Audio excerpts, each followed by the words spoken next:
Tyron, let's start with you, man. The first fight, November 2016, ended in a draw.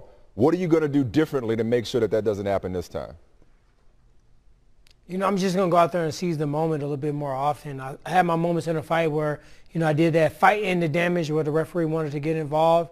You know, I hurt my opponent a couple times in the fight.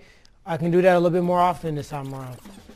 Now, Stephen, you said that a real fighter wouldn't accept a draw as a win. Why are you being messy? Well, he said that, right? But you also said that the draw was fair. Why did you say a real fighter wouldn't accept a draw as a win?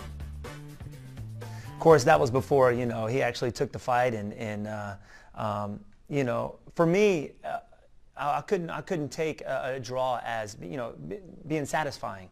I couldn't let that do that. You know, as a person, as a fighter, if I was champion, I wouldn't let a draw. I couldn't go past that. You know what I mean? So yeah, that's why I said that earlier. Actually, I think it was directly after the fight.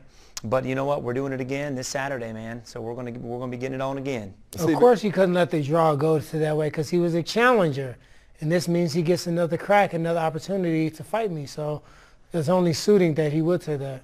See, now we're talking. See, this is what we were looking for. Because see, last time y'all were on SportsCenter, it got tense. Y'all were both in the studio, I believe, in L.A., and it got kind of tense between the two of y'all. And Stephen, my question: you got Tyron looking like the Terminator right now with those dark shades on. Are you concerned at all that Tyron may come into this with a bigger chip on his shoulder? Because just from the outside looking in, with all due respect, it looks like he has just an emotional anger and an edge towards you that, you know, you're much more laid back in the situation. It looks like Tyron, even as the champ, might want this a little bit more. Is that fair? You know what? I think he does. He might have a little grudge against me because we're doing this around two, but you know, it doesn't matter.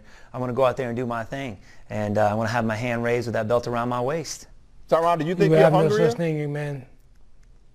I know I'm hungry. You know, I've been an underdog in so many fights.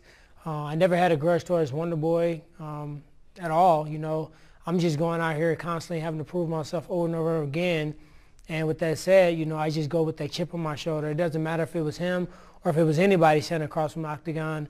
I'm just going out there to prove that I'm the greatest welterweight of all times.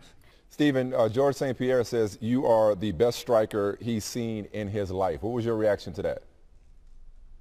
You know, I thought it was pretty cool coming from, you know, one of the best welterweights to ever step out there in the octagon. I've done some training with him before in the past, and it was an honor to actually go out there and you know, put in some rounds with the guy. And I don't know, man, it was pretty cool. It was definitely an honor to hear him say that.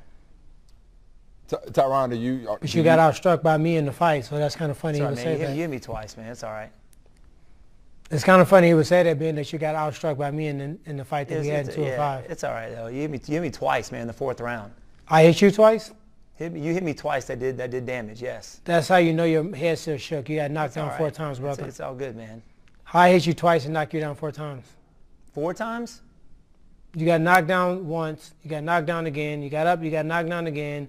Then you got knee to the body. Then you went down again. And then I hit you at least. You can tell he's gone back. I hit you at least 40 times in the first round. So okay. Your math is off. Maybe you should have went to college. That's in the past, though. Y'all ain't got to stop. Like, I'm like, seriously, like, how much are y'all just looking forward to shutting the other one up once and for all? Now, I ain't trying to be messy. I'm just saying. A little messy. You know, but y'all, every time we've seen y'all talk, there's just this tension. Y'all really want to settle this. It's funny. He's always the one that's talking. He's always the one that, oh, I didn't do everything I could have did. Oh, I needed to gain 15 pounds. All this, all my freaking underwear were blue instead of red. Like, I went out there and I fought. It wasn't the victory that I wanted to have, and now we're doing it again. So Stephen, I'm gonna let those 4-ounce gloves do the talking. Stephen, is this personal for you, or is this more about the result and being dissatisfied with the result of 205, or is this really personal for you at this point? Nah, it's not personal at all, man. You know, I'm just going to go out there and fight. I mean, this is what I do. I love fighting the best, and Tyron's the champion, like I said, for a reason, man. So I'm the best. Yeah, but I'm going out there to prove that. You going out to prove I'm the best? That I'm the best. You're going out there to fool yourself. It's all right, man. I don't know why you got to be so mean, man. This guy's so mean. Y'all promotion game is on 1,000. So That's seriously, for sure. like, y'all have done all y'all can to promote this fight. It is, if it's anything like y'all exchanges in interviews, we in for a good one. So thank you guys very much. And go get them. But whatever. Saturday night in Vegas, Thanks, guys. UFC 209. Appreciate it, guys. All right, guys. Appreciate it.